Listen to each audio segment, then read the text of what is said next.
Muy buenas noches a todos, que Dios les bendiga, feliz año y buen día también, porque en este momento en vivo y directo tenemos a alguien que está aún desde Milano asistiendo, así que para ella es como madrugada, y algunos que van a ver este enlace en tiempo diferido, mañana, tarde, noche, buen día, buenas tardes, buenas noches, que el Señor les bendiga.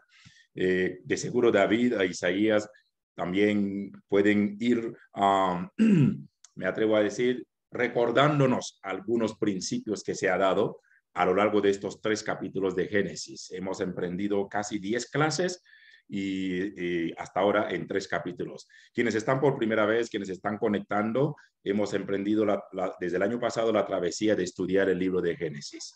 Así que ha sido una experiencia lindísima. Hemos recibido profunda revelación de parte del Señor usando la vida de nuestros amados David, Isaías, el doctor Eduardo, nuestro querido amigo también, que no sé si en algún momento se va a sumar los siguientes minutos, pero vamos a avanzar y muy bien. Algunos están escribiendo en el chat, no hay problema. Cualquier pregunta que tengan, de igual manera, son bienvenidas. A su momento vamos a dejar los espacios de preguntas. Si su audio no funciona tan bien o no hay nitidez para poder usarla y hacer preguntas, puedes escribir las preguntas en el chat. Y nosotros gustosamente vamos a leer. Quienes tienen mi número celular, déjame ver. Ok. Quienes tienen mi número celular, algunos también saben mandar preguntas al interno, tanto en el chat del Zoom como a mi celular. Gustosamente las recibimos para que podamos compartir. Quiero dar la cordial bienvenida en primer lugar a David, para un breve saludo, y luego también la cordial bienvenida a Isaías para un breve saludo, y de inmediatamente David arranca esta travesía. Más bien, permítame empezar con Isaías, que salude, porque David es el que va a empezar la charla. Nuestro querido Isaías, bienvenido. Quisiéramos escuchar un saludo de Año Nuevo. Siempre es de bendición recibir una palabra también de un colega, de un pastor, de un amigo, de un siervo y un ministro. Bienvenido, Isaías. Saludos cordiales, hermosa familia. Que el Señor les bendiga grandemente, que tengan un hermoso año 2022, que este año nos proyectemos a buscar más del Señor en sabiduría, en inteligencia y en conocimiento de Él, en todo tiempo y en todo momento, que nuestra directriz sea vivir conforme a su palabra y transformar nuestro estilo de vida y comportamiento. Realmente un anhelo especial de este año, vivir plenamente en la palabra de Dios y las sagradas escrituras. Un abrazo fraterno. Gracias, mi querido pastor Jean David, por todas esas bendiciones y también la oportunidad que nos permiten estar en este proceso. Y mi querido David Cordero, muchísimas gracias, maestro, por esa línea, por el aprendizaje, y seguimos adelante. Y claro, no lo veo a mi estimado Eduardo, pero igual un saludo cordial. Y a cada uno de ustedes, hermosa familia Amishar, que el Señor les bendiga grandemente. Gracias, Isaías. Ya mismo escribo a Eduardo al privado, a ver si se suma. David, este momento es tuyo. Bendiciones, bienvenido. Dios le bendiga a todos y a todas. Gracias. Sí, comenzamos un nuevo año. Un año es volver a resetear las cosas. Es el Dios de las oportunidades, el Dios que renueva todas las cosas, y por lo tanto los meses también se renueva, el año se renueva, y es la oportunidad para comenzar a rectificar, ¿sí? Nuestros errores, nuestras posiciones, como decía Yanda, volver a hacer una agenda que agrade a Dios, ¿no? Que agrade a Dios, que sirva a la humanidad, y es lo esencial, ¿no? Amarás a Dios con todo tu corazón y a tu prójimo como a ti mismo. Ahí están los secretos del Evangelio. Bueno, ya para ver si vamos a entrar en materia. Han sido algunas semanas, 2 semanas que no nos hemos conectado, creo, 2 semanas. No sé si habrá primero alguna inquietud, no sé si habrá personas nuevas, y si hay personas nuevas, quisiera aclarar cuál es la metodología de estas enseñanzas de Génesis. hay dos tipos de estudiar la Biblia, ¿no? La manera doctrinal, la manera común y la manera crítica. Y la manera crítica no es ser criticón, crítica es ver el proceso de la letra de la palabra, ¿no? ¿Qué dice en el hebreo? ¿Qué dicen en sus originales? ¿Cómo entendieron ellos el proceso bíblico escritural? ¿Qué pensaban ellos acerca de todo esto? ¿Por qué formaron las historias que formaron? ¿Sí? Porque como siempre he dicho, y vuelvo a repetir, en la Biblia hay history, ¿sí? Y history. History son las fábulas, cuentos y mitos que crearon en su proceso de formación para formar una cultura. Y history, que es la historia, es los procesos históricos que pueden ser tabulables científicamente, ¿no? Entonces en la Biblia tenemos ese par de procesos. Hay historias y hay cuentos o mitos que tienen mensajes encantadores y que a veces nosotros lo hemos tomado tan textualmente y pensamos que las cosas son como están. Queremos muchos muñequitos, hacemos muchos muñequitos, nos imaginamos muchos muñequitos y no vemos el mensaje que está atrás de la figura. Entonces, esto es como cuando el maestro, el rabino le enseñó, levantó el dedo a sus discípulos y dice que los discípulos hicieron teología del dedo. Y el rabino dijo, no, no es el dedo, son las estrellas. Yo le señalo las estrellas, ustedes se quedaron en el dedo. A veces nos ponemos a ver lo que está más próximo a nosotros y no vemos lo magnífico que está más allá. Entonces, aunque parezca a veces medio raro y medio fuerte, y para algunos medio aberrante, la palabra de Dios tiene todo este contexto, ¿sí? Y yo siempre he dicho, el secreto de estudiar la Biblia es saber quién es Jesús, ¿sí? El secreto para estudiar la Biblia y entrar a cualquier ciencia, es saber quién es Jesús en tu vida. Si no sabes quién es Jesús en tu vida, te vas a perder, te vas a extraviar, vas a botar todo por el piso, porque si creen que te borran un pasaje bíblico, te quitan un personaje bíblico, tu fe va a caer. Entonces tu fe no ha estado en la cruz, ha estado simplemente en las historias que te han creado o tú has formado bajo tus contextos teológicos bíblicos. Entonces, por ahí para las personas nuevas y para mis hermanos que han estado acá, es lo que quiero ratificar, ¿no? No sé, yo sí quisiera, sé que hay preguntas, tú tenías como 3000 preguntas, creo, Yanda. Sí, No sé si justo hemos me voy contestado a... algunas. Sí, tengo la lista aquí al frente mío, pero está a unos 30 o 40 centímetros. Tengo que levantarme. Y si algunos hasta ahora del capítulo 1, 2 y 3, que hemos podido tener como un abreboca o un adentramiento, le ha surgido algunas dudas que no hemos plasmado. ¿Alguna pregunta pendiente? Sé que este es un nuevo año, hemos estado ausentes 2 semanas o quizás 3, entonces quizás algunos están más frío que los pingüinos de Madagascar, imagínense. A lo mejor necesitamos como un pequeño refrescar.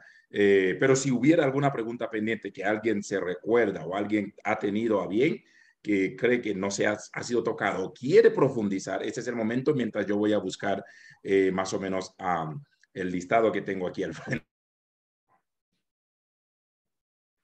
Pero David, continúe y si a su momento puedo entrar con las preguntas. Si vas a entrar en el capítulo 3, creo que es sobre la desobediencia. Bueno, parte, porque ya habíamos avanzado sobre el papel de la serpiente, la figura de la serpiente, la cercanía que tenía el fruto prohibido con el hombre y la mujer, porque algunos hasta le han señalado a la mujer que es la culpable. No, Adán estaba pegado a Eva cuando ella toma del fruto prohibido. Entonces, si, como bien decía David, cuando tú lees bien la Biblia y lees con una lupa, te vas a dar cuenta que hay detalles que hemos pasado por alto y simplemente terminamos señalando, acusando a la pobre Eva, que es la culpable, cuando Adán estaba ahí al lado.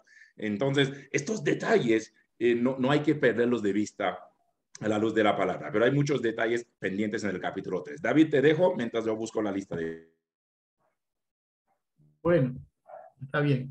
A ver, no sé si en alguna parte del proceso cuando hablamos sobre la formación del canon bíblico, de la formación de los primeros 5 libros de la Biblia, que el pueblo judío llama Torá, o instrucciones, mal traducido como ley a veces, las instrucciones, los preceptos que ha dado el Dios al pueblo a través de, y vuelvo a recalcar, creo que Dios le dio una parte a Moisés como ser histórico, si fuera histórico, pero que Moisés no escribió nada, no hay nada escrito por Moshe Rabenu, no hay nada escrito del pulso de él, no se ha encontrado nada acerca de Moisés. En el tiempo de Moisés la letra era la letra protocananea, pictográfica, entonces no hay escritura del tiempo de Moisés, ¿sí? No hay escritura, aún si hubiera alguna escritura en lengua egipcia, tampoco hay, no hay nada comprobado acerca de Moisés. Se le atribuye por tradición a Moisés el Pentateuco, ¿sí? Se le atribuye por tradición, ¿sí? No es como cuando en Romanos dice, yo Tercio escribí esta epístola. Entonces, una de las cosas que debemos aprender es lo que es la evidencia interna de la Biblia. Dice la ley de Moisés, que Moisés escribió, pero cuando usted va haciendo el análisis de la crítica literaria, va a darse cuenta que el texto de la ley de Moisés aún escribe su muerte, ¿no? Y ahí está el misterio, ¿no? Dice que Dios le reveló su muerte antes que se muera. Ya eso es encontrar la quinta pata al gato, ¿sí? Moisés en Deuteronomio cuenta su muerte. Entonces, ahí se dan cuenta que son escritos, hay diferentes tipos de posiciones acerca del nombre de Dios. Hay un grupo que le llama Yahweh, otro grupo le llama Elohim, y son fuentes que las personas nuevas con las que ya estamos acá en un proceso, ojalá hayan investigado, ¿sí? La hipótesis documentaria, que bien o mal, mal vista o rechazada, aún sigue siendo base para muchas investigaciones de grandes eruditos bíblicos, ¿no? Las 4 fuentes que hemos hablado, la yavista, la elionista, la sacerdotal, la cronomista, son fuentes o grupos de personas que fueron pensando acerca de Dios y después todo fue recopilado o fue reescrito por Esdras después del exilio medo-persa. Es lo que quiero que ustedes tengan claro. Si ustedes creen que esto cayó del cielo como el Corán, ya tenemos perdida la batalla. ¿Sí? Tenemos que entender que Dios en un proceso histórico de la humanidad ha ido infiltrándose y tomando la forma que el pueblo ha querido ver a Dios. Dios es quien se ha acercado al pueblo, al hombre es Dios en su autorrevelación y el hombre ha entendido y ha puesto en boca de Dios a veces lo que Dios no ha dicho y está en la palabra, ¿no? Como cuando Jesús dijo, se os ha dicho en su ley, ojo por ojo, diente por diente, mas yo digo que hay que amar y perdonar a sus enemigos. Esa perícopa que Jesús está tocando del Deuteronomio, que es la ley del talión, es una ley pagana de la ley de Hammurabi. Esa ley no es de Dios, esa ley de ojo por ojo y diente por diente es parte de una escritura del rey Hammurabi que formó el gran código de Hammurabi, donde están las leyes y ahí está, creo que es la 270, creo que en una de esas leyes está la ley del talión, ojo por ojo y diente por diente. Y eso está dentro de la Torá, porque eran leyes normales, universales de aquellos tiempos. Tocayo, Jesús. ¿Sí? Sí, te interrumpo un segundo. En primer lugar, dando la bienvenida a nuestro querido Eduardo Cruz. Bendiciones, feliz año. Y de paso, hay una ráfaga de 3 preguntas en el mismo capítulo 3. Son rápidas y que podemos meditarlo, Isaías, tú y Eduardo. Número 1, la figura de la serpiente. Estoy viendo el listado. Cuando Dios dice que iba ahora sí a arrastrarse, la gente, entonces significa que la serpiente caminaba. ¿Cuál es la imagen? ¿Cómo se concebía la serpiente? ¿Era como un animal de 2 patas, como a veces podemos ver en las comiquitas, y que producto de que había inducido a la mujer, ahora Dios lo pone como quien dice a arrastrarse sobre su panza? 1. 2, la siguiente pregunta, el hecho de que la mujer iba a dar a luz con dolor. Y aquí hay un médico, el doctor Javier, quizás también podría también hacer algunas acotaciones. Sí, obviamente hoy en día hasta hay partos sin dolor. Hay gente que hasta planifican sus partos y planifican no sentir dolor. Entonces la gente pregunta si el dolor de parto también es una maldición o debido a la desobediencia. Y el tercero casi similar, pero en el caso del hombre. Espero, si el hecho de que el hombre iba a trabajar, por ejemplo, un pastor dijo que no hay que dar gracias a Dios por el trabajo. Y es un pastor, no voy a mencionar su nombre, como sabe decir, de nombres. Porque dice, si tú tienes un trabajo y das gracias a Dios, y el pastor lo dijo así, el trabajo es maldición. Entonces, ¿para qué vas a dar gracias por la maldición?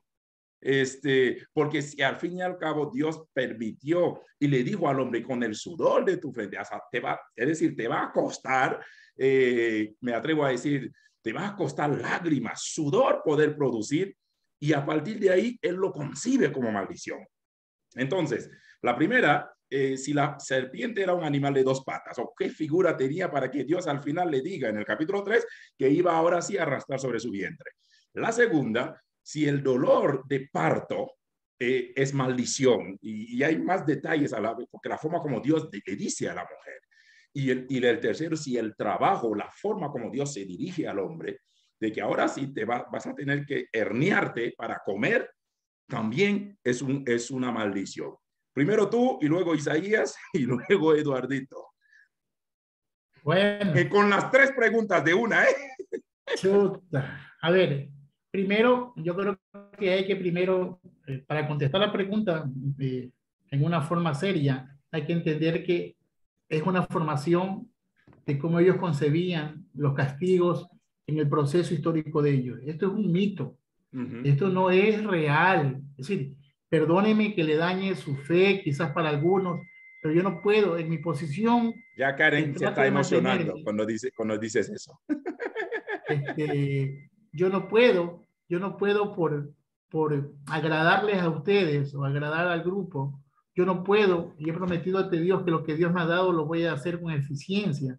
Y esa eficiencia quizás le caiga mal a muchos, pero no queda de otra. Entonces, en ese proceso voy a explicar. En el hebreo hay una Biblia que todo el mundo cree que es la que está traducida y todo el mundo la ha comprado como una buena Biblia, que es la Peshita, una por ahí de ediciones ni sé quién. Yo la tengo. Sí, yo la vi. La Peshita siriaca que tenemos ahora es la traducción del Textus Receptus. Sí hay una Peshita original siriaca, ¿sí? Donde la historia de la serpiente le dice el serpiente. Es decir, para esta mentalidad medio oriental en el proceso, es que la serpiente era un animal sabio, ¿sí? Que se movía y caminaba erguido, tenía patas y manos, es decir, era un sabio, Arumín, creo que se dice la palabra, si no me equivoco, y Isaías puede ver en el texto hebreo, que acá no tengo Biblia ahorita, en el texto hebreo dice que es Arumín, y Arumín o Arum significa, yo creo que también lo tocó Eduardo cuando expuso sobre la serpiente, pero la palabra no tanto es inteligente, sino lampiña, sin pelo. Entonces decían que la serpiente era un animal sin pelo, y entre menos cabello tengas, eres más inteligente, así que no vamos a dar explicaciones de que los... Óigame, Dios mío. Más o menos, pero es lampiño de verdad, pues, ¿no? Eso usted se corta el cabello, señor, no venga a echarse inteligente. Hable con él, pastor. Entonces, eso más o menos es la cultura de ellos. La serpiente era un ser divino.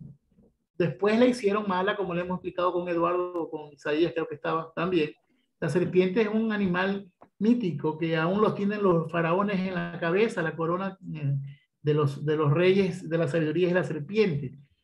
La cuestión de la maldición de la mujer, ¿sí? Acuérdense que en la cultura patriarcal ya la mujer viene a tener el proceso de maldición, ¿sí?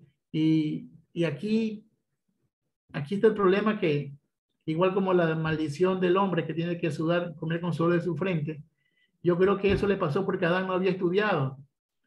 Entonces, cuando no estudias, trabajas en lugares fuertes. Cuando ya tienes tus maestrías y tus doctorados, no mi doctor, ya solamente movemos las manos y hablamos. Entonces, hay personas que ganamos dinero sin sudar y no hay maldición en la tierra. Yo creo que Adán no tenía un título. Oiga, yo con tantos títulos no gano nada. Pero tampoco la sudas. Es decir, no se te hace maldita la tierra. Yo creo que esto es en la cultura cómo te expresas. Yo creo que el momento la expresión de la historia tiene su realidad, ¿sí? Una cultura totalmente agrícola y ganadera, una cultura que vivía y veía que la tierra de ellos, porque no es una tierra como Ecuador. Si tú vienes a Ecuador, nuestra tierra no es maldita. Tú, México, Colombia, Venezuela son tierras fértiles. En cambio, ellos tienen que trabajar con una tierra árida, donde hay oasis cada no sé cuántos metros, y si no te pasas por la media luna fértil de Mesopotamia, se mueren las caravanas. Es decir, son diferentes posiciones que tenemos que hacer la realidad hoy. Porque mi tierra, Ecuador, con todo respeto, mi tierra es una tierra bendecida. Aquí lo que tiras, botas la semilla del tomate por la ventana y cae en una rendija del patio. En esa rendija sale una mata de tomate. Entonces, yo creo que son expresiones de ellos, de su verdad y de su momento histórico. No sé, Isaías y Eduardo. Muy bien, gracias. ¿Isa? Serpiente, Bueno, dolor de parto en la mujer y el trabajo duro en el varón. De ahí vienen dos preguntas más. La serpiente. Sí, así, bueno, ya David lo comentó, no podemos tomar literal el pasaje de Génesis capítulo 3, sino más bien tenemos que entender desde el folclore cultural que se fue desarrollando en la antigüedad. Ahora, cuando entendemos lo que es el desarrollo de la serpiente, la Nahash, y como ya lo dijo David, propiamente es Arum, es la palabra astuto, pero significa alguien que reflexiona más que el otro también, alguien que tiene un poquito más de inteligencia o sabiduría. ¡Wow! Entonces, esa es la palabrita en ese ámbito. Y la serpiente es como ese arquetipo de la sabiduría cuando nuestro ego empieza a elevarse. Por eso incluso el proverbio dice, no seas sabio en tu propia opinión. Entonces, ¿a qué vamos? Que el momento en que hay ese diálogo, esa discusión entre la serpiente y la mujer, hay un punto en el cual dice, propiamente llegarán a ser como Dios. Pero si vemos desde el contexto, ya en el folclore judío, Adán era como Dios, ¿Sí? porque era creación a imagen y semejanza. Así Entonces, es. dentro de la sabiduría humana, propiamente queremos desplazar a Dios del proceso. Y el momento que desplazamos a Dios del proceso, toda la maldad se manifiesta. Y ese es el entendimiento que tenían los asirios, en este caso incluso los mesopotámicos, que si vamos a una lucha en contra de las deidades, tenemos que ser superior y más inteligente que Dios. Y esa es la idea de la serpiente, la Nahash, en ese proceso. Lo otro, en cuanto a la mujer, una vez que una persona ya quiere ser más astuto, más o superior a Dios, inmediatamente vienen los dolores, porque tanto de la mujer en cuanto al parto como del hombre en cuanto al trabajo, tiene que ver por tu astucia e inteligencia, ahora sufrirás las consecuencias de tus actos. Y van en esa línea, porque el trabajo, si bien es cierto, el mismo contexto de Levítico hace referencia a que el trabajo es una bendición. Entonces, si el trabajo es una bendición, ¿cómo es posible que viene a ser como una crueldad para Adán? Porque no se está refiriendo al trabajo en sí mismo, sino que es ahora el problema, que cuando la persona no busca de Dios, todo trabajo se vuelve como un castigo y todo proceso de fertilidad, también en ese ámbito de productividad, que es el parir, el dar a luz como tal, también tiene que ver con ese esfuerzo superior y magno al no tener a Dios, sino vivir en la oscuridad. Muy bien. Eduardito, bienvenido. Feliz año. Muchas gracias. Buenas noches. Bendiciones. Hace algún tiempo, en un grupo de exégetas que hay todavía en Facebook, yo les comentaba y les decía que a mí se me hace difícil aquello de que haya una especie de exégesis pura, algo químicamente puro. Alguna vez lo conversamos con David, creo que en esa rica comida de fin de año lo conversamos un poquito.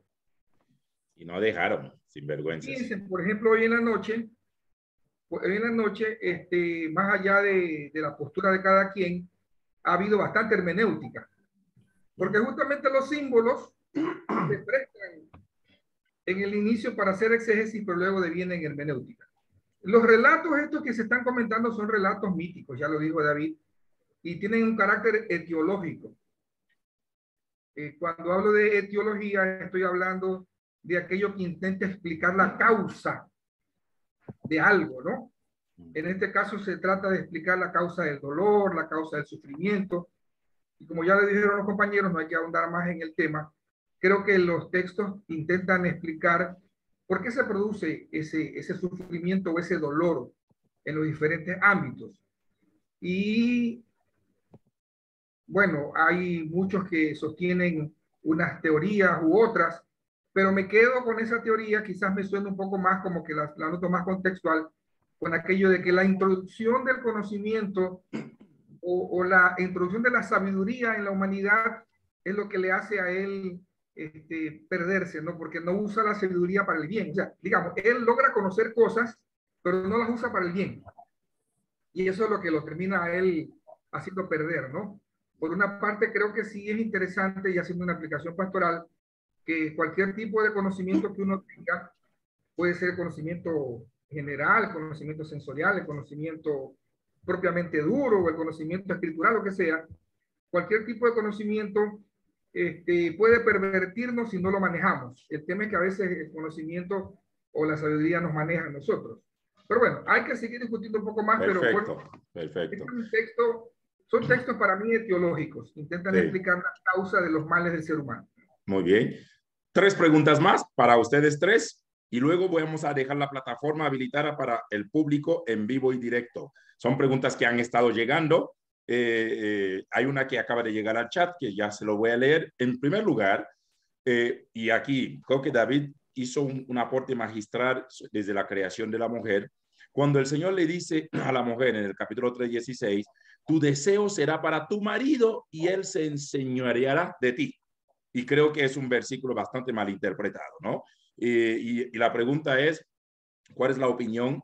No digo de ustedes, ¿no? O sea, ¿cuál es el mensaje de este versículo? Que creo que a muchos hombres lo toman mal interpretado con un fin de dominio o un fin de un maltrato a la mujer, etcétera. Entonces, ¿qué implica eso?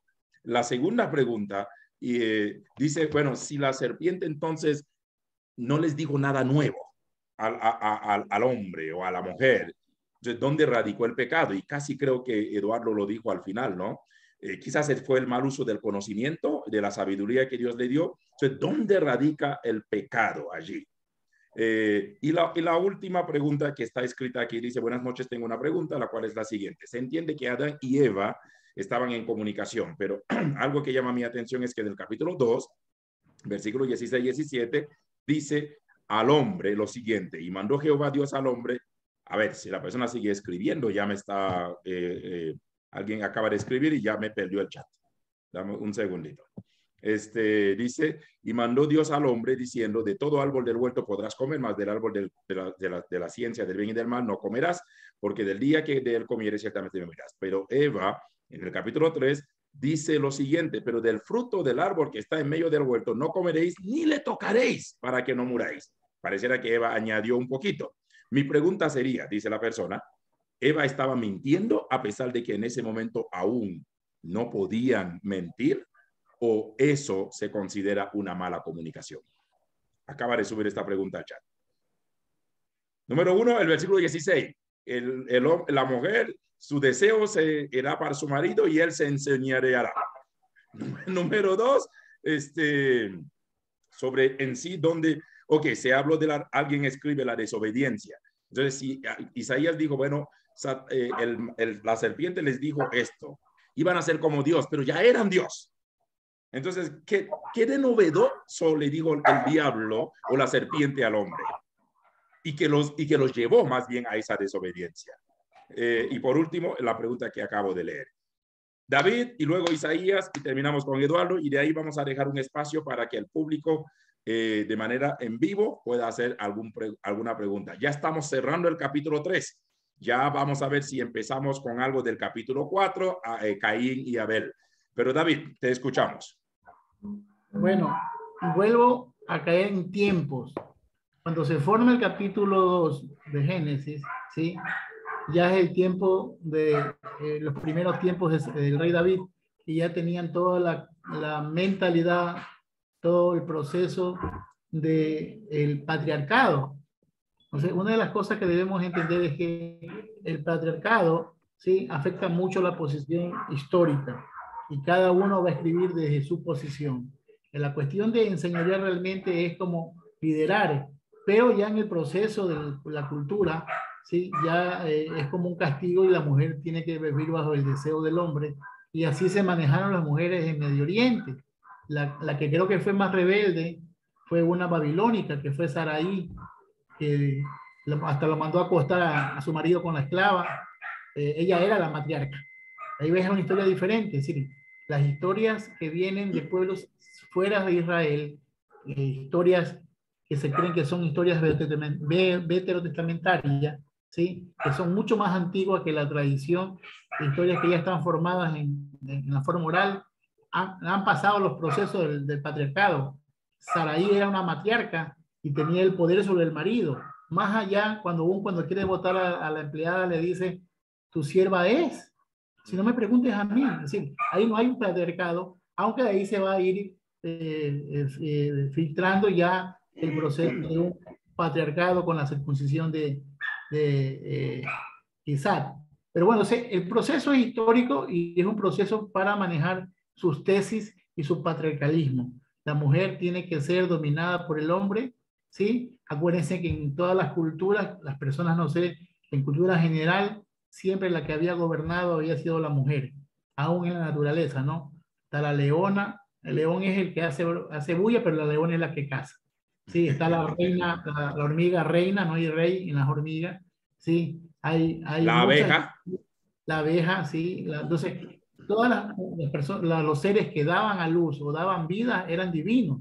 Entonces, en esa lucha entre posición, quién está entre lo divino y lo humano, el hombre ganó por fuerza, ¿no? Cuando la mujer derramaba sangre, daba vida. Cuando el hombre derramó sangre, hizo holocaustos y sacrificios. Entonces, por ahí más o menos va ese tema del sometimiento a la mujer, es para bajarla del proceso religioso. La cereza del pastel fue la circuncisión. La circuncisión, la mujer ya fue totalmente destruida del altar. La otra era... entonces, ¿en qué radicó el pecado que lo llevó a la caída? Si Satanás no les dijo nada nuevo. O la serpiente. No vamos a decir Satanás, la serpiente. Sí. La serpiente es parte del huerto, la serpiente es parte del árbol. La serpiente no está metida ahí, la serpiente es parte del simbolismo, como dijo Isaías, y lo dijo también Eduardo, es el simbolismo de la sabiduría. ¿Cuál es el pecado para mí? Y mis amigos pueden diferir de esto. El pecado para mí, ¿sí?, es que el hombre se adelantó a los procesos divinos. Dice, será como Dios, sabiendo el bien y el mal, sabiendo, ¿no? La Biblia dice que el hombre en el Nuevo Testamento dice que la persona espiritual discierne entre bien y el mal. Y aún el texto más adelante dice, ahora los hombres o los seres humanos es como uno de nosotros, conociendo el bien y el mal. Así que el bien y el mal no es pecado. Saber el bien y el mal no es pecado, porque Dios es el bien y el mal. Ahora es como uno de nosotros conociendo el bien y el mal. El bien y el mal radica en Dios, en su esencia, porque son esencia, y es lo que yo este año comencé en un grupo que teníamos de familia, donde falleció un primo mío de COVID, el año pasado. Yo le decía que para los que amamos a Dios, todas las cosas nos ayudan para bien, no para lo bueno, ¿sí? Tanto lo bueno o lo malo nos resulta para bien cuando amamos a Dios. El bien no tiene nada que ver con lo bueno y el mal no tiene nada que ver con lo malo. Eso es calificativo humano. Entonces, el hombre, el ser humano, podía alcanzar el bien y el mal en el proceso, ¿sí?, en el esquema divino. El hombre se adelantó como dijo, la desobediencia no fue obtener la sabiduría del bien y del mal. Para mí el pecado radica en la desobediencia de no esperar. Yo siempre me mandaban con un lunch a la escuela, huevitos, tú sabes cómo mandaban antes los papás, chiflecitos, verdes. Y nunca llegaba mi lunch al recreo, en el momento de clase me lo comía y después andaba con hambre, y andaba quitando el del curso. Entonces, el problema es comerse antes de tiempo las cosas. El matrimonio es bueno, el sexo es bueno, pero antes de tiempo es malo. Es decir, todo antes de tiempo es malo. Hay que pasar los procesos, ¿sí? Hay que pasar el proceso, y el pecado para mí radica en no haber esperado en Dios. A veces cuando pienso en Salomón, yo digo, el sabio más tonto a la vez, ¿no? Sí, un hombre tan sabio que Dios le dotó, pero las estupideces que cometió Salomón, o sea, es un sabio tonto a la vez.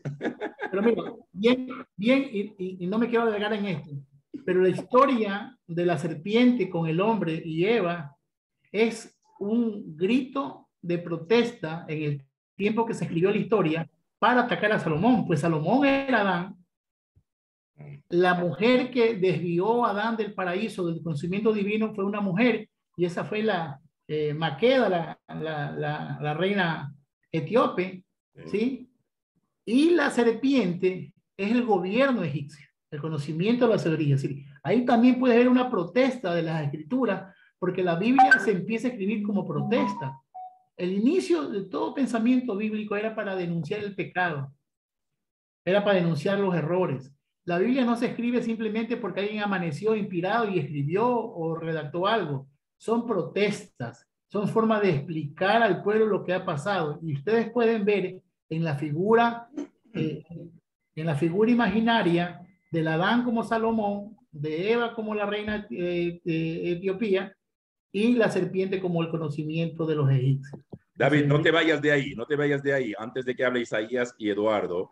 Ahora, en una de estas pruebas que Moisés está ante Faraón, cuando Faraón dice, pamplinas, y Moisés echa su vara, la vara de Moisés se convierte en serpiente, y Faraón dice, yo también puedo hacerlo también.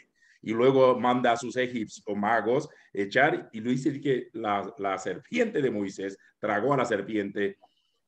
¿Hay alguna conexión? No digo, no tiene nada que ver con el Génesis, sino esa lucha quizás de poder, esa lucha de dioses, esa lucha de sabiduría.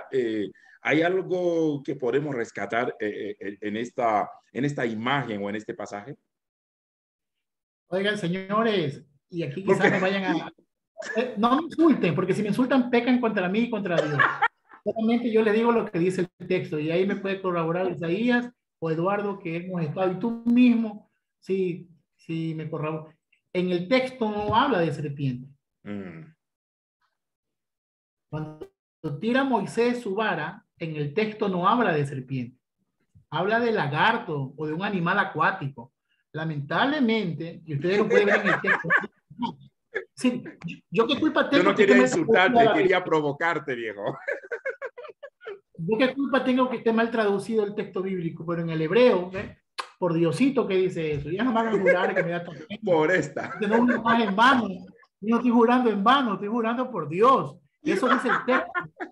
El texto dice que es un animal acuático, igual cuando dice los monstruos marinos en Génesis, es el mismo término. No tengo ahorita la palabra porque estoy todo hablándole de memoria. Sí, estoy muy gripado. Porque no esperabas esa pregunta. Sí, pero el texto habla del lagarto, y cuando habla de estos seres que vivían en el Nilo, son seres divinos. Si no es ni caso la serpiente del Génesis. Estos de acá son seres representativos. Acuérdense que los egipcios tenían los dioses lagartos, dioses ranas, porque todos emigraban del dios Nilo, del dios Ne. Entonces, acá es una representación de lucha divina, donde el ser creado por Dios devora a sus dioses paganos, porque de eso se trata la historia del Éxodo. Dice, y haré justicia, o yo haré venganza hacia los dioses egipcios. El Éxodo no tiene nada que ver con el pueblo. El pueblo en la historia es como cuando tomas Ganoderma, el café ese órgano golf, ¿sí? Dicen, el café solamente para que lo tomes. Nosotros vendemos el hongo, el Ganoderma lucidus, creo que algo así se llama, no me acuerdo.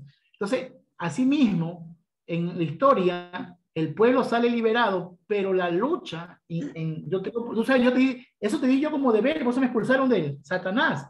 Yo tengo el deber impreso todavía en digital y impreso, cuando yo hablé sobre el exégesis del Éxodo en la salida de las 10 plagas. Entonces, es una lucha entre dioses.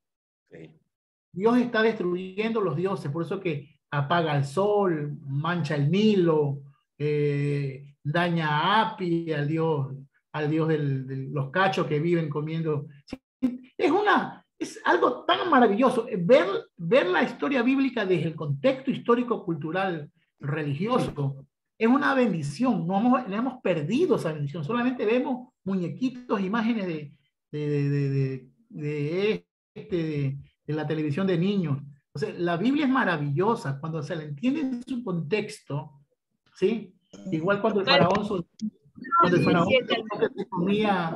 que se comía las 10 vacas flacas se comían a las gordas y que las 10 espigas flacas se comían a las espigas gordas, eso es un sueño mortal. Es el dios Api siendo devorado por 10 animales horribles.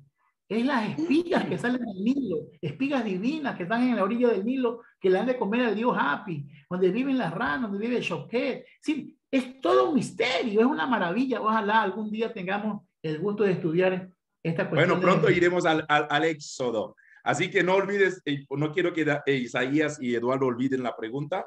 Quedó la última parte, si había un problema de comunicación, porque Eva añade, según la pregunta del chat, a lo que Dios no le dijo, y luego vemos lo que leí en el chat. Dice, mi pregunta es, ¿Eva estaba mintiendo a pesar de que en ese momento aún no podía mentir, o se considera una mala comunicación y quizás una traducción? A lo mejor la persona quiso preguntar.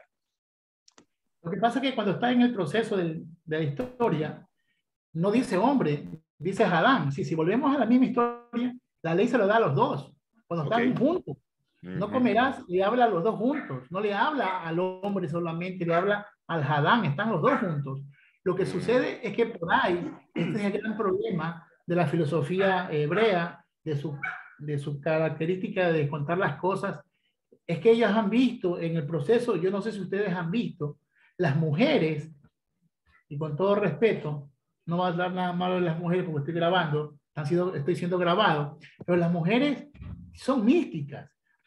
Le llaman brujas, tienen un sentido superior, ellos tienen sed de lo místico, ellas son más espirituales que los hombres. En la iglesia hay más mujeres que hombres. Yo no encuentro más hombres que mujeres en las iglesias, no conozco iglesias que tengan más hombres. Yo en toda mi vida siempre he visto que las mujeres son más espirituales, son las que más buscan oración, son las que, entonces la mujer está buscando sabiduría e inteligencia. No está buscando nada malo. Ella tiene sed, dice que el fruto era bueno para alcanzar sabiduría y inteligencia. Entonces la mujer está atrás de eso, ¿sí? Y es engañada, dice, por la serpiente, y es seducida, ¿sí? Es convencida, y ella come no para pecar, ella come porque quiere alcanzar, desobedece para alcanzar el conocimiento, ¿sí? Y el hombre, como digo, siempre al lado de ella, haciendo bolitas de moco, perdido en el limbo, no hace nada, si fuera el caso, ¿no? Pero lo que yo digo es esto, dice que la mujer fue engañada por la serpiente, que después le van a llamar diablo, Satanás, yo no sé. Pero así mismo, como la mujer fue engañada, ¿sí? Y cuando le pidieron cuenta a Adán, Adán, cobardemente señaló a las mujeres. Antes de decir, la serpiente nos engañó. No, Adán señala a las mujeres. Pero la que tuvo el coraje y que fue la primer ser que él señaló a un ser y juzgó, si fuera el caso al diablo o a la serpiente, la mujer tuvo el valor de decir, fui seducida. Ella es leal con sus pensamientos. Ella no pone excusa. Ella dice, sí, la serpiente me engañó. O me dejé engañar por la serpiente, dice el texto. Ella asumió su responsabilidad. El hombre la señala a la mujer cuando están todos juntos en el mismo embrollo. Yo que viví una vida media desordenada en el mundo, a esa gente le dábamos a bate, entrábamos a bate a esos que no aguantaban la tortura y el trapecio. Pero este cobarde de Adán señala a la mujer y la mujer pudo tener el valor de señalar el origen de su... Muy bien, muy bien.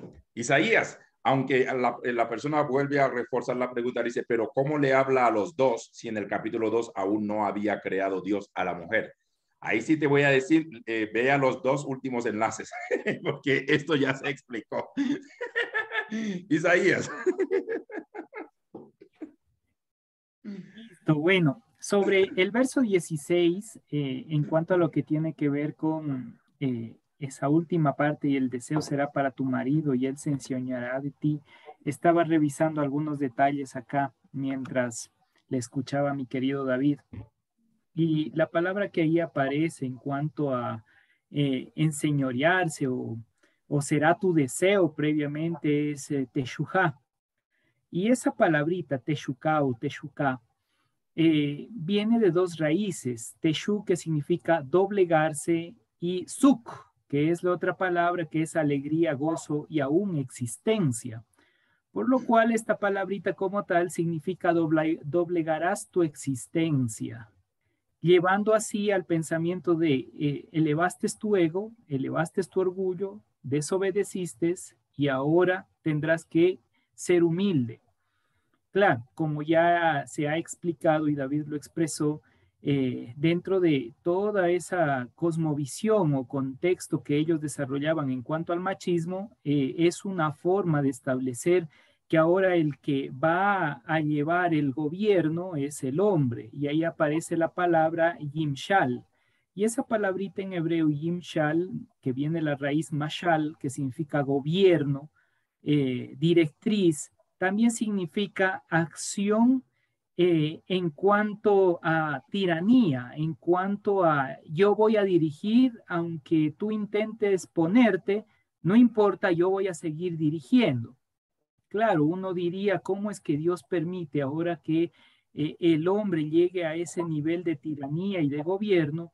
Es más por el pensamiento cultural y el desarrollo que se establecía en ese tiempo. Sin embargo, esa misma palabrita, minshal, también puede significar el que redirecciona para ayudarte a bajar tu ego. Es decir, si tu existencia, tu orgullo está demasiado alto, también esa palabrita puede significar ahora el hombre va a ayudarte a redireccionar, a enfocarte en el camino. Entonces también puede ser traducida de esa manera esa palabra. Isaías, ahora, ¿cuál es tomando la expresión idónea, como lo explicó David el año pasado, esto podría ser también de doble vía. Es decir, donde el hombre también sube, la mujer también puede darle su tate quieto y bajarle de su orgullo y viceversa. Pregunto yo. Sí, y es así, correcto. Esa es la idea en cuanto a la esencia del pasaje, pero en cuanto a la aplicación en ese periodo tiempo, simplemente era para reforzar las ideas del patriarcado. Y como bien lo dijo David, hubo alguien que se salió de los procesos y dijo no, y esa es la matriarca, Saraí, en ese ámbito que marcó una diferencia. Y aún así nadie dijo nada en el proceso, sino más bien permitieron que esto sucediera. ¿Por qué? Porque las escrituras también dan ese ámbito, dan ese espacio para que la mujer redireccione también el actuar del hombre.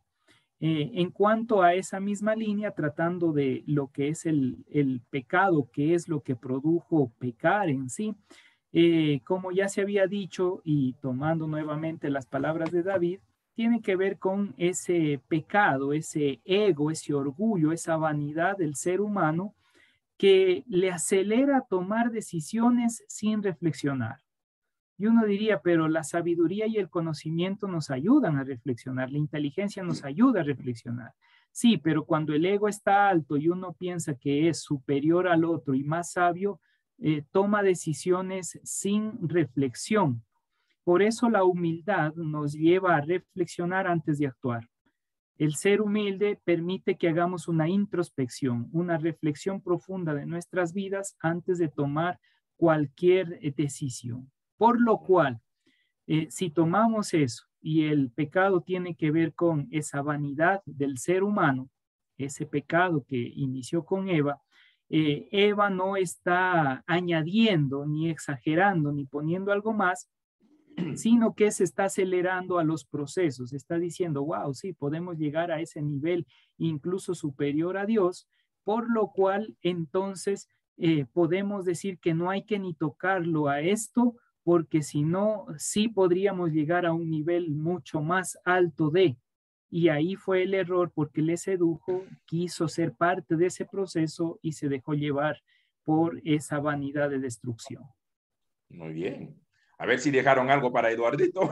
Eduardo va a ser la serpiente, va a dar conocimiento. Si yo fuera buen pentecostal, diría, siento una unción aquí. Serpiente, Nahash. Siento una unción. No sé qué quiso decir David. ¿David quiso decir leona o lena? Leona. Ah, yo escuché mal. Yo pensé que había dicho lena. Cuando Mayra pone la cámara, está lista para preguntar, porque sabemos que de aquí vienen preguntas del público. Bienvenidos también Giancarlos y su esposa Zoita. Gusto tenerles. Pero contigo, Eduardo, no quiero que olvides tus comentarios. Quiero leer una cita, o quiero citar textualmente para no equivocarme, de un famoso escritor israelí que justamente hizo bastante análisis sobre la cultura israelí y sobre todo sobre la cultura bíblica. Y él dice lo siguiente: la Biblia, a diferencia de los libros de otros pueblos antiguos, fue escritura de un pueblo insignificante y remoto, y no la literatura de sus gobernantes, sino de sus críticos. Los profetas de Jerusalén rechazaron aceptar el mundo tal como era. Inventaron la literatura de la disensión política y con ello la escritura de la esperanza. Amos Elon se llamó ese famoso autor israelí. David dijo algo muy interesante en relación a que estos textos son textos memoria. Son textos memoria de resistencia, son textos memoria de subversión. No se los puede entender como a veces los queremos entender. Y yo vengo insistiendo hace muchos meses atrás de que ingresé a este grupo, que hay que entender que estos textos son eminentemente metafóricos, simbólicos. Por ejemplo, y aquí permítanme una pequeña corrección académica. Cuando los hermanos hacen preguntas y quieren saber al detalle qué dice esto, qué dice lo otro, dentro del marco de un mito o de una leyenda, están preguntando incorrectamente. Porque si quisiéramos encontrarle un significado a cada cosa, entraríamos en el mundo de lo alegórico o quizás de lo cabalístico también. Hay que tomar el conjunto del relato, que es una memoria subversiva que pretende dar razón de por qué se sufre. Y obviamente el que construye el primer relato, porque otra cosa es que hay un entretejido de relatos ahí en el texto que a veces no se ve fácilmente, ni siquiera se ve en hebreo. No seamos tan orgullosos en eso, no se ve ni en hebreo. Hay que manejar crítica redaccional, hay que manejar crítica literaria. Esto hay gente que se dedica específicamente a eso. Hay gente que hace doctorados específicamente en eso. No solamente es una cuestión del idioma, ¿no?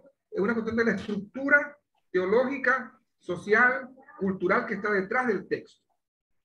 Entonces, dicho esto, así como hay un texto que sí dice que el hombre va a enseñorearse sobre la mujer o que va a tomar dominio sobre ella, porque obviamente es un texto patriarcal, dentro de ese mismo engranaje hay otra pieza que ya la analizamos en las semanas anteriores, que la analizó me parece que fue David, donde David dejó muy claro, por el texto bíblico por cierto, de que en cambio la mujer es concebida en la creación como alguien que va a estar al lado de o al frente de, no en papel de subordinación. Entonces ahí, desde lo redaccional, uno puede notar que hay una memoria y hay otra memoria. Sí, señor. O como los grandes biblistas latinoamericanos ya hace muchos años atrás lo establecieron, Ore Pixley a la cabeza, Sandro Galassi, Milton Schwantes, que conoció a David, bueno, algunos más, ¿no? Que podemos nombrarlos. Esos textos están ahí amalgamados unos y otros. Y hay, digámoslo así, dos teologías allí. Una teología que es oficial y una teología que es popular. Entonces, sí, este texto yo lo pongo dentro del marco de un texto memoria de resistencia. Hay una resistencia. Si bien es cierto, sí, es verdad, hay toda una estrategia para perpetuar la lógica de Salomón, ya lo mencionó David, y que así como Salomón es un atrabiliado con las mujeres, también el hombre tiene patente de curso para ser atrabiliado con las mujeres también en ese momento. También hay otra memoria que dice, no, un momentito, la mujer no fue creada para que sea pisoteada. Yo quiero hacer una reflexión pastoral que creo que me quedó pendiente, o no sé si la dije, porque hemos conversado con David muchas veces. A veces nosotros también, y aquí tenemos que ser muy sinceros con nosotros mismos, porque se tiene esposa, se tiene novia, se tiene hijas, y la pregunta es, nosotros que siempre estamos dando discursos de la reivindicación de la mujer, la persona que nos acompaña a nosotros, ¿quién es? ¿O qué es? Porque si simplemente es un adláter o si simplemente es una especie de satélite, entonces mi discurso no sirve. Yo creo que también esto que estamos reflexionando debe servirnos a nosotros para que pudiéramos tener la sensibilidad de poder establecer quién es quien está a mi lado. ¿Cuál es el papel que yo le doy? Yo te voy a poner un caso, ¿no? Voy a poner caso porque a mí se me gusta dar casos y dar nombres. Pero no, que sea hipotético. Nombre.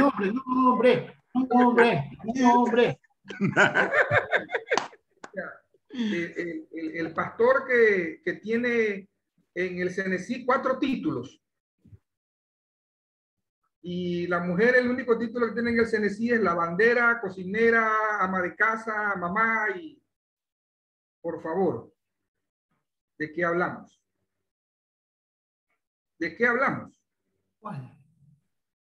Si me quieren preguntar a mí, en privado o en público, porque yo no puedo hablar de lo que yo no he hecho y lo que no he practicado, con gusto les respondo, porque yo sí tengo la autoridad para poder decir. Y lo hemos hablado con David muchas veces. A mí me molesta tremendamente el que discursea sobre la mujer, pero la mujer es simplemente un apéndice de. Y también hay un problema muy serio en las mujeres que se dejan ser apéndices. Conversábamos con David el otro día. Con David. Por lo menos que suban a hacer apendicitis para luego ser peritonitis. Mira lo que pasa en Ecuador. Y ya David, tú tienes años aquí en Ecuador. Mira lo que pasa en Ecuador. Las mujeres cristianas, lo máximo que han logrado en el Ecuador, lo máximo que han logrado es graduarse de teólogas y de teólogas pastorales. No tenemos biblistas, no tenemos antropólogas. Aquí en Ecuador no hay una Ivonne Guevara, no hay una Carmina o una Elsa Tamés. No hay una Elsa Tamés, no hay una Violeta Rocha. No tenemos. Ni Mercedes Navarro, mi ídolo. Ni pensar en una Mercedes Navarro, ni en Elizabeth Julia Fiorenza. Bueno, te puedo dar 100 nombres, no hay. Sí. Y por lo que veo no habrá. Nos hemos quedado en el discurso. Esos sean los profetas. Ahorita él fue un profeta, una demanda, una denuncia. Eso es profético. Así es. Ayer hablábamos de eso, ¿no? Que la profecía es diagnóstico y pronóstico. Así que esto es palabra profética. Muy bien. Ahora sí, estamos a escasos minutos por terminar. Tenemos tarea para la siguiente semana. Es Génesis capítulo 4 y posiblemente 5. Caín y Abel y lo que le sigue. Pero quiero dejar el espacio para preguntas del público de la plataforma. Hemos cerrado prácticamente el capítulo 3 del libro de Génesis.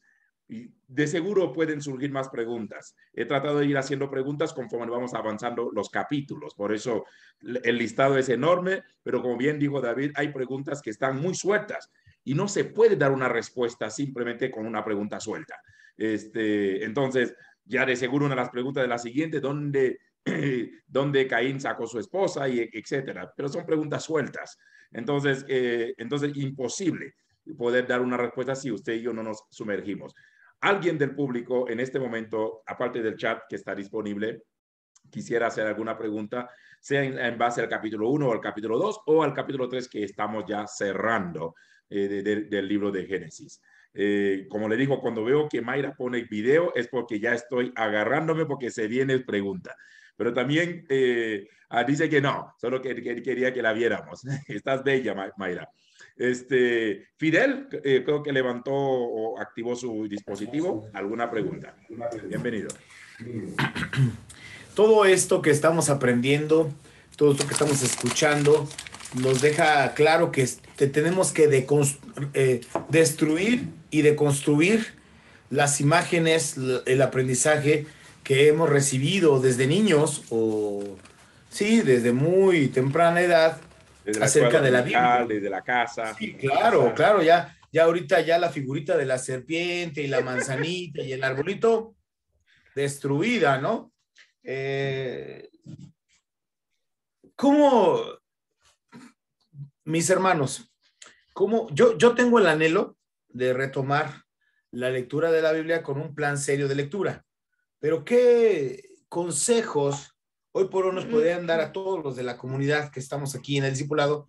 ¿Qué consejos nos podrían dar para comenzar a releer a partir de hoy la Biblia? Porque nos tomamos con mitos, leyendas, protestas, lo que usted le acaban de aclarar, mi pastor, ¿no? Con respecto a las serpientes de Moisés frente a Faraón, ¿no? Que no son serpientes, ¿no?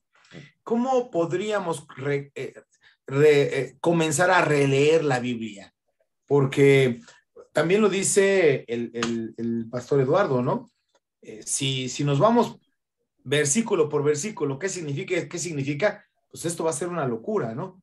Que también es válido y necesario porque van saliendo detalles que nos ilustran. No terminamos nunca, viejo.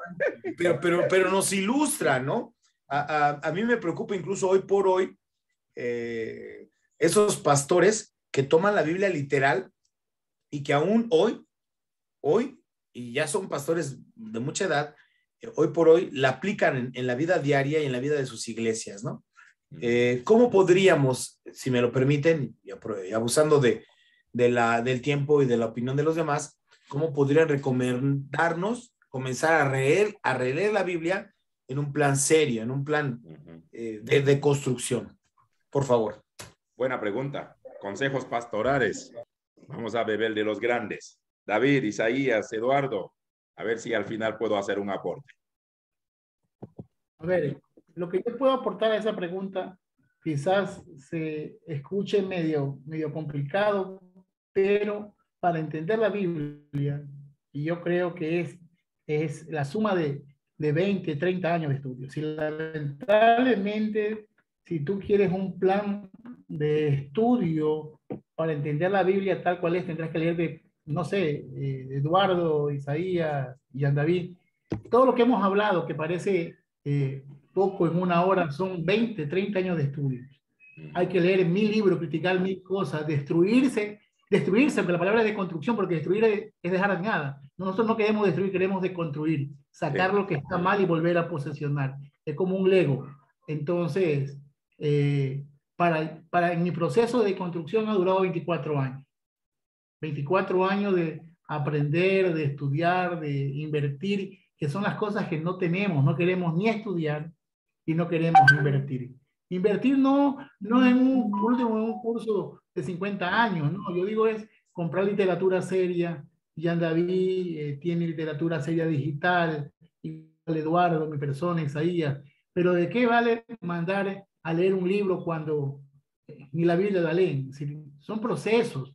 Yo digo que sí es bonito escuchar todo esto, este morbo de cosas nuevas, que a algunas le agradan, a algunos no le agradan, pero la cuestión es que todo esto que hablamos, y yo estoy convencido de esto, es que no está en un libro, no está en un mes, no está, son años de estudio que uno va sacando y añadiendo, ¿sí? a tal punto que uno mismo se convence de lo que ya ha encontrado y lo puede dar aún filmado, porque tenemos la capacidad de debatir y tener la capacidad para defender nuestras posiciones.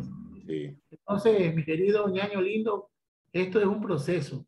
Y Sí. este es comenzar así, es comenzar en estos grupos que no son comunes, estudios que no son normales para la iglesia, ¿sí? Y aplicar a nuestra vida, es decir, que nuestras esposas, que nuestras parejas, nuestras hijas, empiecen a tener la educación que nosotros decimos que deben tener, dejarlas que tengan su espacio, que crezcan como mujer, porque nada vale saber tanta teología y saber que la serpiente, que la mujer, y que el Adán, y que el Shelat, y que tantas cosas, si no lo ponemos en práctica en nuestras vidas.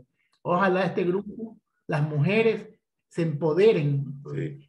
ya tengan mujeres empoderadas, y empoderadas no son malcriadas, son mujeres que tienen el principio de Dios, que han entendido que aún cuando nacieron y que fueron creadas en la historia mítica para ser ayuda del hombre como una parte de corregir al hombre, que después que dice que la mujer se equivocó, el hombre se ignorea, vino un ser llamado Jesús que las posesionó. Ya no hay hombres ni mujeres, ni judíos, ni griegos, ni pobres, ni ricos, todos somos uno en Cristo Jesús. Entonces, en Cristo ya no hay esa distinción de sometimiento. La mujer tiene la capacidad y el hombre tiene el derecho, como Sí. cabeza, como cafalé, como el que dirige, no como el que manda, sino como el que dirige y acciona en bendición, bendecir a su pareja y llevarlas a los grados educativos que hoy están necesarios.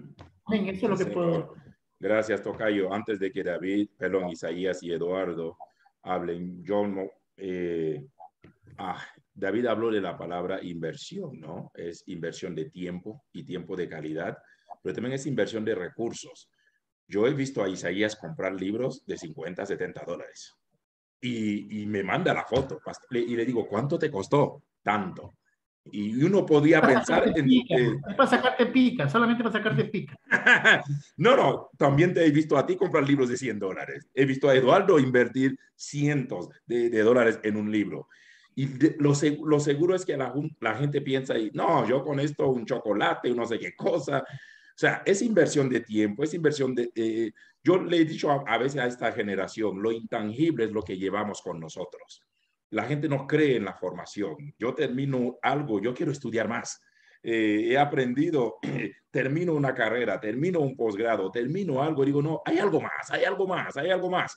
Yo llamo eso la insatisfacción santa. El día que tú vives conforme, ese día, bienvenido al estancamiento, porque el conformismo es la madre del estancamiento. Entonces, tú y yo no podemos vivir con el conformismo. Aún yo les digo, ni siquiera me crean 45 minutos de sermón un domingo. Investíguenlo, métense al pasaje. A veces uno cree cuando uno predica, la gente captó el mensaje y de repente uno el domingo hace una revisión o uno dice, ¿cuál fue el primer punto? Y todo el mundo, o sea, nadie te paró bola. O si te pararon bola, o sea, están en otro canal. Yo he visto frente a mi púlpito mientras predico, los chicos están chateando en sus celulares, otros están durmiendo y cabeceando. Entonces, y uno dice, prácticamente estás hablando con gente X. Por ejemplo, dentro de esta inversión hemos querido promover una formación seria. De repente, ¿cuál es la primera pregunta? ¿Y cuánto cuesta? La pregunta es, ¿le vas a poner precio a tu formación? ¿Le vas a poner precio a tu educación? Y de repente la siguiente pregunta, ¿y no hay beca? ¿O no hay no sé qué cosa? Eso hasta es vergonzoso también, hay que decirlo porque es así. Por eso no hemos emprendido lo que hemos querido, porque encima todo el mundo lo quiere gratis. Nadie está dispuesto a invertir tiempo de calidad, recurso en su propia formación. Para mí, cuando algo, o sea, cuando me dicen a este seminario, yo no pienso cuánto va a costar. Yo pienso en lo que puedo bendecir con eso. Para mí luego viene el recurso. Decimos hasta pentecostalmente, ¿no? Dios invita y Dios paga. Pero eso no debe ser un cliché. Yo creo profundamente en un Dios que provee.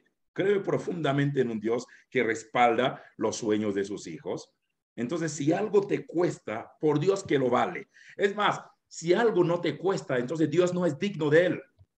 Si no te cuesta a ti, entonces Dios no se lo merece. Entonces es donde creo que cuando David habla de la inversión, Eduardo dice que va a ser pastoral. Yo aquí no voy a ser pastoral, voy a ser como un consejero, un coach, si cabe el término. Hermanos, les suplicamos. Es más, guarden algo de sus alacenas y reduzcan algo de ciertos caprichitos y digan, esto lo voy a invertir en mi formación, en mi bienestar, en hacer funcionar o acelerar el cerebro que Dios nos da. Esto requiere inversión. Ahora no solamente es de dinero en la formación, pero es tiempo. Yo sé que alguien dice, no, pastor, si no duermo mis 10 horas, no funciono. Creo que más de uno aquí sabemos lo que es trasnochar o amanecer leyendo o estudiando. Claro, no estoy diciendo que hay que hacerlo todos los días. No estoy diciendo que tienes que desgastarte y tronar tu salud. Por Dios, no lo hagas. Pero que esto pase una vez a la semana o 2 veces a la semana no te vas a llevar a la muerte. Bajen un poquito a las redes sociales o a las famosas series, inviertan algo en lo intangible, porque esto es lo que llevamos con nosotros. Y por último, claramente, y creo que David, Eduardo y Isaías, y aún vi el dispositivo de mi pastor Edgar aquí, quienes hemos estado en el pastorado como tal, dicen que cada sermón es producto de 20 años de vida. O sea, predicar un sermón no es subir al púlpito y meterse a leer y a bajar del internet 2 horitas y sube. No, no, no. Cada sermón equivale a 20 años de vida. Y en eso hay demasiados insumos. Es entrega, es compromiso, es estudio, es oración. Por eso cuando veo que la gente... yo respeto los sermones, los púlpitos ajenos, porque yo respeto el púlpito de un pastor. Yo respeto el púlpito de cada quien. Para mí, si mi pastor, alguien me invita a subir su púlpito, es porque me considera que soy, o puedo ser de bendición, o soy merecedor, o soy digno de eso. Porque yo reconozco que cada vez que alguien sube un púlpito, no puede hablar sandeces. Por eso nosotros hemos hecho un compromiso serio con eso. Y ni siquiera quiero dejar a alguien para que llene el hueco cuando John David no está. Quiero comprometer aún a los predicadores de Amishar a que inviertan en su formación. De lo contrario, pues, entonces Dios no te llamó a eso. Si no estás dispuesto a invertir tiempo de calidad, a veces a comprarse un buen libro que te da pautas o parámetros, y aún los profesores de escuela dominical, las maestras de niños, también tienen que invertir en eso, porque no podemos decir figuritas, como diría, botellita de ajedrez a nuestros niños. Ya no estamos para eso. Ya no me vengan con el cuento de que Sansón era un muchacho así, así, así, tenía muchas fuerzas aquí, aquí, aquí. Ya dejen de estar fumando cuentos chinos. Entonces, ya esto no es. Entonces, ¿qué implica? Métense a estudiar, invertamos tiempo de calidad. Queremos abrir una escuela de predicadores, queremos abrir una escuela de evangelistas, de liderazgo. Pero todo el mundo quiere estar en la plataforma, pero nadie quiere pasar el proceso de formación. Todo el mundo quiere ir por el ascensor, nadie quiere subir la escalera uno a uno.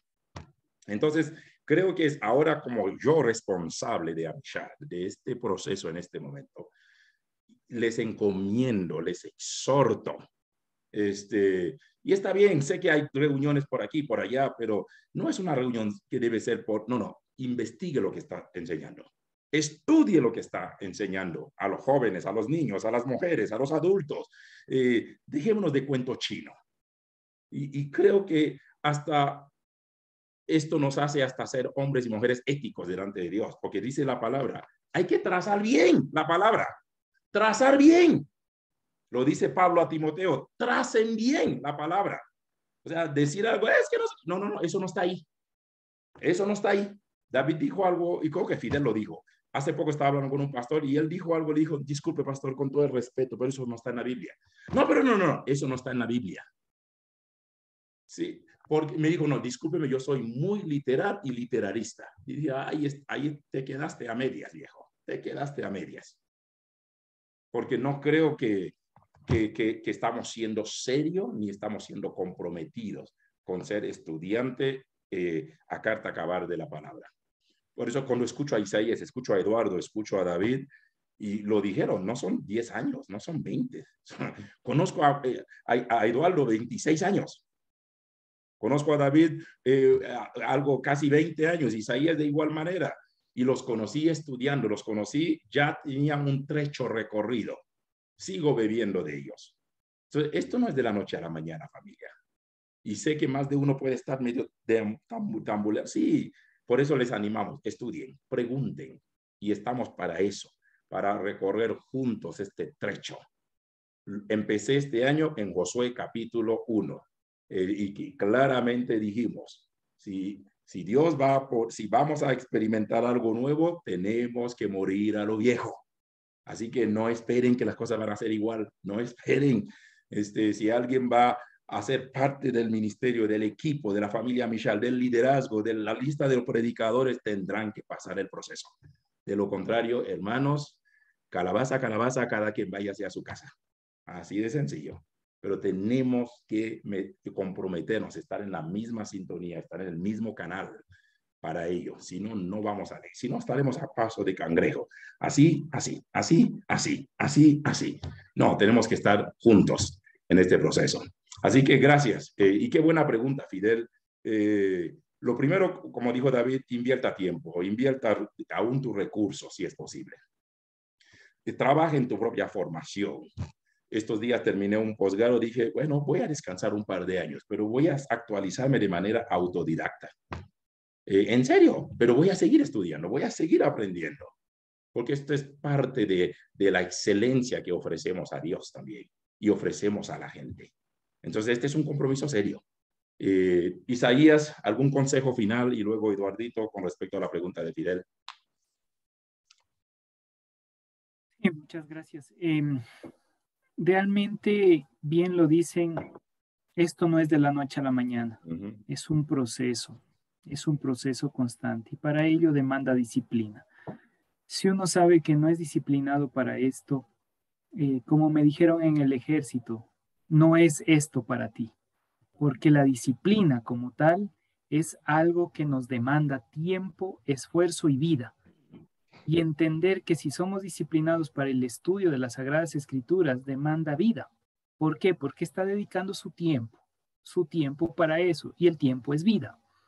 Entonces, mientras más tiempo nosotros dediquemos a leer, a escudriñar, a buscar, a investigar las Sagradas Escrituras y buscar el sabio consejo en el proceso, pues claro, estamos desgastando vida, pero estamos adquiriendo sabiduría, inteligencia y conocimiento, que esto es fundamental para la transformación integral de nuestras vidas.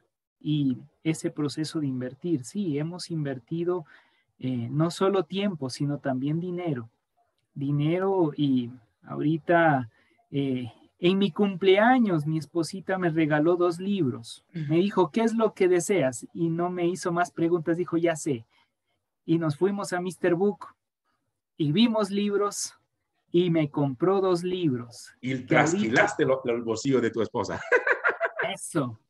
Y ahorita estoy disfrutándolos, leyéndolos, analizándolos. Mi proceso constante es mínimo 2 horas diarias de lectura para ir conociendo, comprendiendo, entendiendo. Entonces, si puedo darles una recomendación, dediquen tiempo. Mínimo 1 horita de lectura diaria, un tiempo de oración, tiempo también de investigación y búsqueda. Sí, señor. Como digo, mínimo. Sí. A eso añádale el tiempo de lectura de la Biblia, entre otras cosas. Entonces ahí usted puede dar por lo menos unas 2 horas, 2 horas y media de estudio de las Sagradas Escrituras. Pero eso diariamente, con disciplina. Mi profesor de homilética me dijo, Jean David, si no le metes 30 horas a un sermón o 50 horas, no lo prediques. Y yo sé que hay gente que puede preparar sermón en 2 horas. Está bien. Pero a mí, y yo me quedé claro con eso, los primeros sermones, literalmente, yo dedicaba semanas enteras a un sermón, semanas enteras. Y yo he tenido como filosofía y principio, yo ayuno por el sermón, yo ayuno por la palabra que Dios ha puesto en mi corazón. Y ahora añádele sus 30, 25 horas de preparación. Y me digo, si no estás dispuesto, porque la predicación no es para vagos, si no estás dispuesto a meterle 25 a 30 horas por un sermón, aparte de toda la trayectoria, experiencia, en serio, no lo subas al púlpito. ¡Wow! Obviamente fue a la antigua. sabemos que en el transcurso de la experiencia Dios nos ha ido dando otras herramientas y bendito, a veces llamo a Eduardo, a veces llamo a Isaías, llamo a David, digo, estoy trabado con ese sermón, ¿alguna idea en este pasaje? Y sí, yo bebo de ellos. Y me mandan insumos, me mandan audio, me dicen, ¿sabes qué me parece así, así? Y yo voy. Pero, en serio, hay que meterle vida a esto, hay que meterle tiempo a eso. Y cuanto más, si quieres que Dios te hable a ti. Entonces, no es solamente que Dios te dé para que le des. No, primero la palabra llega aquí, aquí, y luego lo mandas.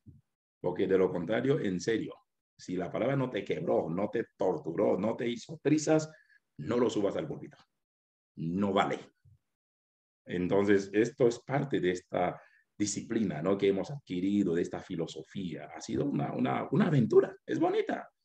Es dura también porque, pero es una aventura. Y créame que es un deleite esto, es un deleite. Eduardito, querido, tú creo que tienes más experiencia pastoral que los tres juntos acá, y te conozco como uno de los teólogos pastorales más espectaculares en el país, y para mí es un honor también contar contigo. ¿Algún consejo en base a la pregunta de Fidel? Y me gusta mucho la formulación de Adolfo Roitman. Roitman dice que la Biblia no es fácil de entenderse. La Biblia hay que luchar para entenderla. Hay que sacrificarse para entenderla. Entonces creo que la primera cuestión que debe tomar en cuenta Fidel, ya él mismo la verbalizó, tiene que ver con tener un plan de lectura bíblica. Por allí hay que empezar. Mucha gente dice, empieza por el Nuevo Testamento, por el Evangelio de Juan. Yo, después de tantos años... Alexandro Pronsato dice, un cristiano empieza leyendo Marcos. Alexandro Pronsato, el famoso autor de Cansados de no caminar, ¿no? Ándale. Pero yo creo ahora que sí conviene empezar a leer desde el Antiguo Testamento, porque si bien es cierto, el cristianismo como tal no puede decirse que es una continuación exacta del judaísmo, pero tiene mucho trasfondo judío. Sí, señor. No se puede entender tan fácilmente el Nuevo Testamento sin el trasfondo judío. Que el Nuevo Testamento representa una complejidad en lo literario y lo teológico, eso es cierto. Pero para eso, para poder leer la Biblia de manera productiva, hay que cumplir una serie de prerequisitos, decimos en universidad nosotros, ¿no, verdad? ¿Dónde está Mayra? Por aquí. Mayra está por aquí todavía. Sí, está por ahí. Los que somos profesores de la U, siempre decimos que hay asignaturas que deben tomarse, pero con prerequisitos, ¿verdad? Sí, señor. Yo no entiendo hasta ahora cómo los seminarios, todavía no enseñan a los estudiantes a leer de manera comprensiva. El buen propedéutico, ¿no? Nos falta aprender a leer de manera comprensiva. Nos falta desarrollar pensamiento crítico. Nos falta a nosotros leer un poco de filosofía. Eso es importantísimo. Yo he tenido conversaciones largas y enjundiosas con el doctor Yatensi Bonilla, y una de las cosas que es admirable en él es su gran conocimiento de la filosofía, que le permite entender las cosas de una manera mucho más, no digo más profunda para que nadie se apantalle, pero dicen los mexicanos, ¿no? Pero más significativa, sí. Otra cosa importantísima también, a la par que estamos leyendo la Biblia, tenemos que leer, o si no, tomar cursos que nos permitan entender qué son los géneros literarios, qué son las figuras literarias. Sí, señor. Cómo se formaron los textos. Ahí viene toda la dinámica esta que siempre plantea David, que el asunto del canon, que las fuentes, que las redacciones, porque la Biblia no es un libro cualquiera. A veces lo leemos como que fuera un periódico. Y la Biblia no es un periódico. La Biblia es un documento extremadamente serio. Le hemos dado estatus de sagrado, es cierto, pero tiene una complejidad que en su momento asusta. Pero cuando tenemos la referencia textual, literaria, teológica, filosófica, cultural, antropológica, etcétera, etcétera, se va entendiendo un poco mejor. Otra recomendación que yo hago, y se las hago de todo corazón, ya que se han puesto hoy día muy pastorales toditos, ¿no? Y románticos. Hay una unción aquí, románticos y románticos. Exacto. Cuando uno empieza un proceso de lectura o de estudio, no anden picando de restaurante en restaurante. En Latinoamérica en estos últimos 20 años se ha desarrollado una muy mala costumbre. Dejen eso para los grandes. Dejen eso para el que tiene el estómago ya pesado. David, David salió de la cámara. David acaba de abandonar sesión. El paladar más afinado. Ustedes que están empezando no pueden estar en esa novelería de que a ver qué dice Alducín, a ver qué dice Cash Luna, a ver qué dice el fulano, el sultano, el mengano y el perencejo, porque ahí es donde uno se indigesta y se vuelve loco.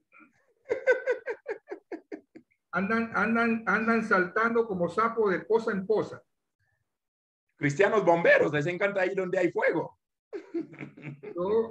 A veces me preguntan a mí pastoralmente qué consejo me da porque ya en mi iglesia no me siento a gusto. Hable con su pastor, termine con él de buena ley y vaya. Salga por donde entró. Usted no sabe si va a regresar ahí mismo. Salga elegantemente y vaya hacia otro lugar donde usted cree que le van a entender mejor. Pero no esté en un lugar aprendiendo, en otro lugar aprendiendo, porque por eso es que pasan cosas, ¿no? Que no voy a decir aquí porque... Eduardo, permítame interrumpirte. Hoy puse algo en el Facebook que quizás se escuchó medio fuerte, escribí medio fuerte, pero son personas que toman cursos de 5 horas, 4 horas, contado con cual, y ya creen y van tumbando todo, destruyendo todo, insultándolo todo, y yo creo que no es así. Es un proceso de estudio. ¿Sí? Lo malo que ahora hay tantos cursos virtuales de 5 horas, 10 horas, con fulanito, con sultanito, con el maestro de los maestros, y de verdad que esos cursos no son para el pueblo como tal, ya es para gente que o tiene la capacidad de dirigir, de tragar y poder, como el cordero, ¿no? Los corderos, las ovejas, las vacas, refluyen otra vez la comida y otra vez la tragan. O sea, hay cosas que no se pueden tragar porque lo dice... Ya, no va a dar nombre. Chorín, chorín, flu fly.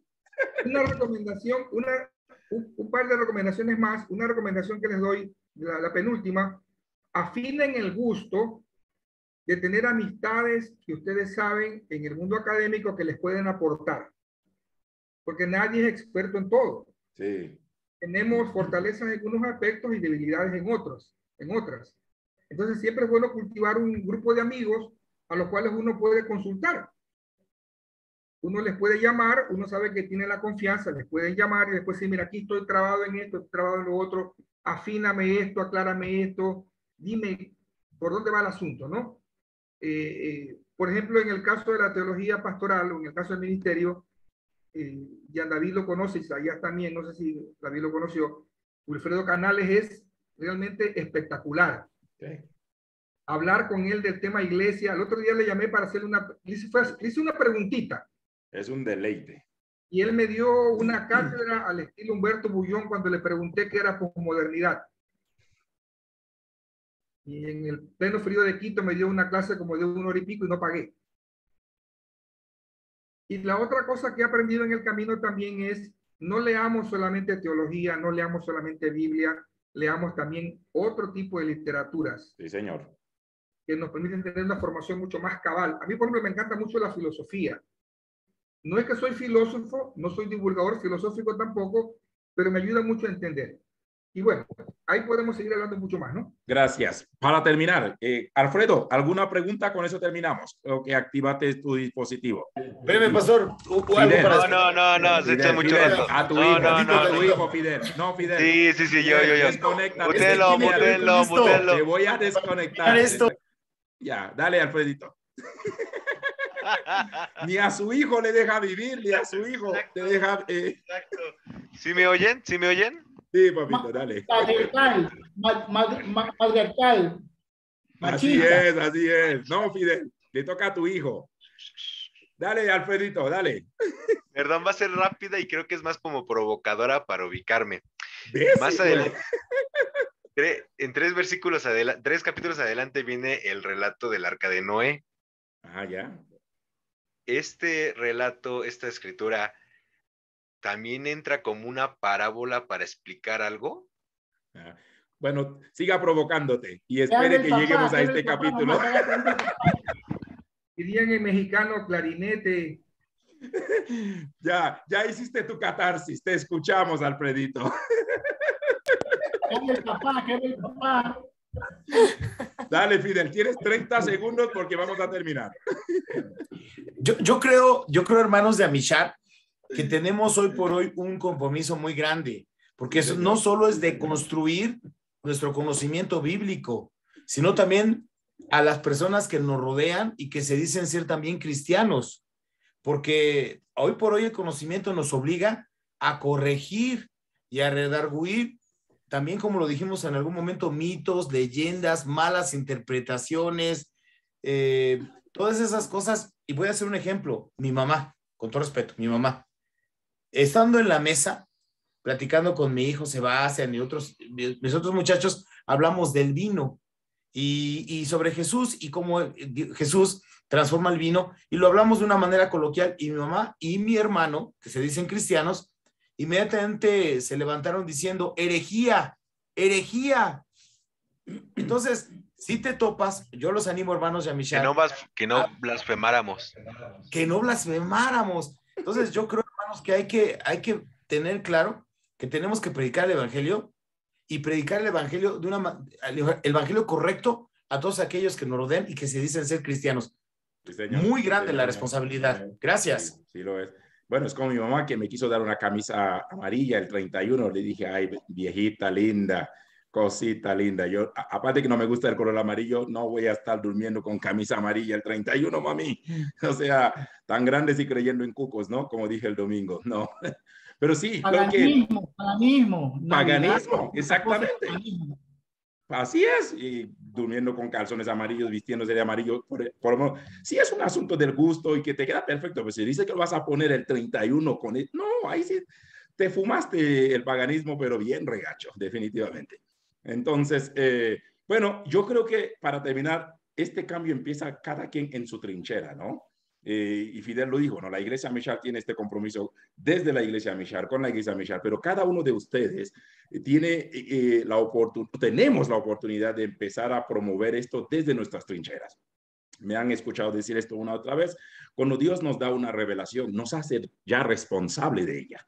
Es decir, cada quien en su zona de trabajo, en su zona de casa, en su iglesia o en su espacio, podemos empezar a ir acompañando, no imponiendo por si acaso, sino por lo menos poder proveer algo de luz. Por eso estos enlaces que quedan colgados ahí, hay gente que ni son de nuestra iglesia, ni del país, y veo que se conectan y me mandan mensaje. Algunos me dicen, quiero participar de esto en vivo, ¿se puede? Etcétera. Entonces, y para mí este es el espacio que tenemos como iglesia, el compromiso con la palabra, el compromiso serio con el estudio, el compromiso sobre todo con Dios, con la excelencia. Para mí, cuando alguien, partiendo de la pregunta de Fidel y escuchando todas las respuestas de David, de Eduardo e Isaías, algo llega a mi mente y a mí me siento más comprometido. Doctor Javier, que es un médico, él tiene que estar en seminarios de actualizaciones, porque él sabe que hay vidas humanas que están en juego. Y él tiene que estar a la vanguardia de las nuevas herramientas, los nuevos recursos, etcétera. ¿Cuánto más nosotros con el compromiso de que tenemos vidas delante de Dios? O diríamos, sin ser místico, almas que dependen de eso.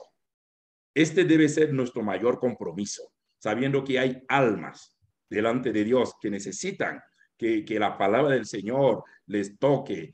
A mayor compromiso tenemos que estar involucrados con seriedad en el estudio de la palabra, así como cualquier médico, cualquier X profesional tienen que estar en constante actualización, cuanto más nosotros, sabiendo que hay almas que están dependiendo de la palabra de verdad. Así que esto debe comprometernos más.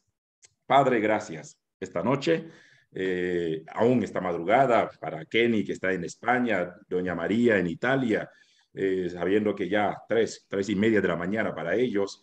Gracias por esta noche, por esta madrugada para algunos y por quienes aún van a ver eso en tiempo diferido. Gracias por la vida de David, de Eduardo, de Isaías, por el compromiso que han adquirido aún contigo sobre todas las cosas.